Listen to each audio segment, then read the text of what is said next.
Friends कुछ network issue की वजह से एक्चुअली ठीक है अपना ये कंटिन्यूअस वाला रिकॉर्डिंग जरा स्टॉप हो गया था, तो मैं ये तुमको पार्ट 2 में शेयर कर रहा हूँ। ओके, तो चलो देखो अभी लास्ट जो अपना खत्म हुआ है तो तुमको वो पार्ट 1 में मिल जाएगा। वहां तक हमने कैसे किया था, कौन कौन से चैलेंजेस कवर कर लिए थे कस्टमर रिटेंशन तक, कौन कौन से चैलेंजेस को कैसे ठीक करना है वो भी मैं तुमको बता रहा हूँ। ऑब्जेक्टिव्स में मिल जाएगा तुमको ये। कुछ और भी थे, देखो एक और इम्पोर्टेंट है यहाँ पे, challenge of employ retention. Service sector industry में ये एक और बड़ी प्रॉब्लम होती है एम्प्लॉय रिटेंशन की। एम्प्लॉय रिटेंशन मतलब एक्चुअली हम सर्विस सेंटर में हमको लोगों की जरूरत तो पड़ती है सर्विस देने के लिए, लेकिन एक बड़ी प्रॉब्लम हो जाती है जब तक हम ट्रेनिंग वगैरह देके एम्प्लॉय को रेडी करते हैं अपने यहाँ पे काम करने के लिए, अगर उसको किसी दूसरे कंपनी से बेस्ट ऑफर आ गया तो चला जाता है। तो अब यहाँ पे हमारा ट्रेनिंग कॉस्ट वगैरह भी अ, और ज़्यादा एक्स्ट्रा हो जाता है क्योंकि अब नए पर्सन को अपॉइंट करेंगे और उसको हमको ट्रेनिंग देनी पड़ेगी। तो अब यहाँ पे एक प्रॉब्लम सबसे बड़ी ये होती है कि हमारा जो एम्प्लॉय है जिसको हमने काफ़ी टाइम से रखा है अपने पास, वो हमारे पास रिटेन रहे। तो देखो ये प्रॉब्लम किसकी वजह से अराइज होती है, एम्प्लॉइज एट्रिशन की वजह से। एट्रिशन मतलब एम्प्लॉइज का छोड़ के जाना। एम्प्लॉइज का छोड़ के जाना, उसकी वजह से ये प्रॉब्लम कंपनीज को सर्विस सेक्टर इंडस्ट्री में लोगों को फेस करनी होती है। अब जैसे कि एक रेस्टोरेंट है, वहां पे हमने मेनली एक ही शेफ रखा है। अब समझो अगर वही शेफ छोड़ के चला जाए, बिजनेस को कितनी प्रॉब्लम होगी, समझ सकते हो तुम लोग। ठीक है, अगर उसको कहीं और अच्छा ऑफर मिला है वो वहां पे जाता है तो करंट बिजनेस जो सर्विस सेक्टर में था वो बहुत ज्यादा हिट हो जाएगा। खाना ही नहीं बनाएगा कोई तो बिजनेस चलेगा ही कैसे। प्रॉब्लम समझ रहे हो ना। ठीक है, यस, तो ये सारे चैलेंजेस होते हैं। कौन सा चैलेंज किसकी वजह से होता है वो भी तुमको एक्सप्लेन कर दिया मैंने। ठीक है, इंटेंजिबिलिटी में एक्चुअली कस्टमर पहले ही सर्विस यूज करके देख नहीं सकता है। इनसेपरेबिलिटी में कस्टमर को फिजिकली प्रेजेंट रहना पड़ता है सर्विस लेने के लिए, तो उसकी जगह पे कोई और तो नहीं ले सकता। इनकंसिस्टेंसी मतलब अपने एम्प्लॉइज उतने कंसिस्टेंट नहीं होते हैं। अगर मैं एम्प्लॉइज के थ्रू सर्विस दे रहा हूँ तो हमको सारे एम्प्लॉइज को ट्रेनिंग देनी पड़ेगी अच्छे से। पेरिशेबिलिटी, हम इसको स्टोर करके नहीं रख सकते।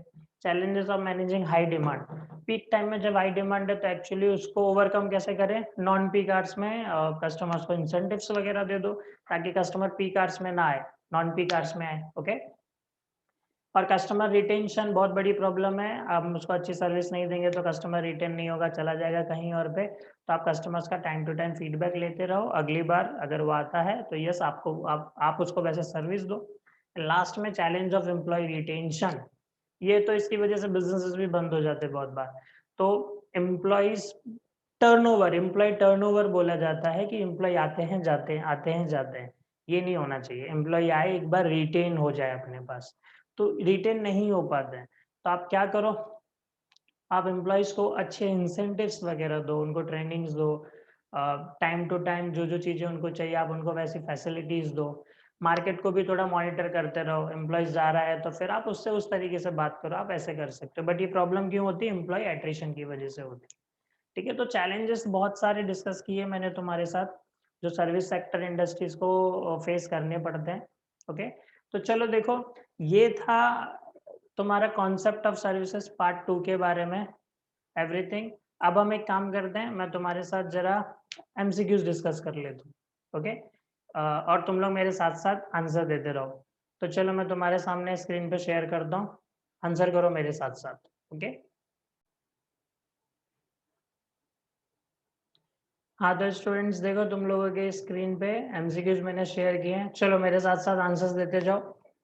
अगर लेक्चर तुम लोगों ने बहुत अच्छे से सुना होगा तो 100% सारे क्वेश्चंस के तुम लोग आंसर दे पाओगे। चलो देखो, द फर्स्ट वन क्या है, service marketers face the challenge of.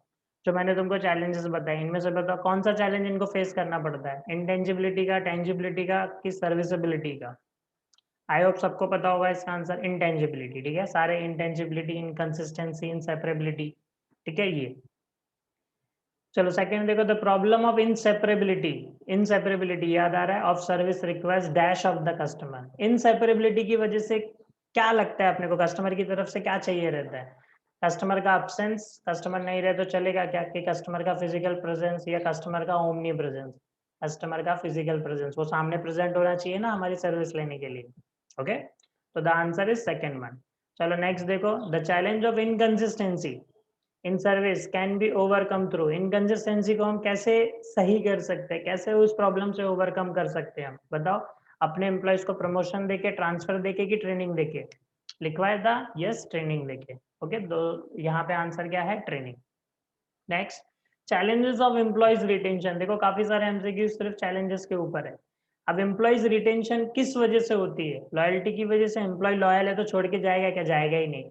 Employ cooperate करेगा तो भी नहीं जाएगा। एम्प्लॉय एट्रिशन की वजह से। एट्रिशन मतलब छोड़ के चले जाना, रिटायर कर जा, या तो हम ही उसको रिटायर कर देते या तो खुद ही छोड़ के चला जाता है। ओके, नेक्स्ट देखो, कस्टमर सेटिस्फेक्शन सर्वे। ये जो कस्टमर का फीडबैक रहता है, हम जो कस्टमर का सेटिस्फेक्शन सर्वे लेते हैं, ये किसको रिटेन करने के लिए? कस्टमर से फीडबैक ले रहे हैं तो कस्टमर को रिटेन करना है ना हमको, तो answer is customers, not dealer, not employees. Okay, F देखो, generally a company collects data from dash sources. बताया था मैंने तुमको, कंपनी मेन कौन से सोर्स से डेटा कलेक्ट करता है? कंपनी मेन सेकेंडरी सोर्स से डेटा कलेक्ट करता है। जी, demand for services exceeds the maximum capacity. Maximum capacity से भी ज्यादा डिमांड कब बढ़ जाती है? कौन से टाइम पे? पीक, नॉन पीक और off season? Yes, peak time. जैसे अपनी लोकल ट्रेन्स देखो, मॉर्निंग टाइम में तुम ट्रेन में जाओ तो बहुत ज्यादा रश मिलेगी, जितनी उनकी कैपेसिटी भी नहीं उससे भी ज्यादा भरी हुई मिलेगी, समझ रहे हो। लेकिन आफ्टरनून में जाओ, ट्रेनें खाली चलती हैं, लोकल ट्रेन खाली चलती हैं। So the answer is peak. एक ऐच है अभी देखो, to shift the demand from peak time to non peak. अब मैंने जो बताया था तुमको, वीकेंड से डिमांड अगर वीक डेज में तुमको ट्रांसफर करना है तो द सर्विस प्रोवाइडर में offer special dash to the customer. Customers को क्या देना चाहिए उसको? डिसइंसेंटिव्स, कंफर्ट्स की incentives. I hope you got the answer. The correct answer is incentives.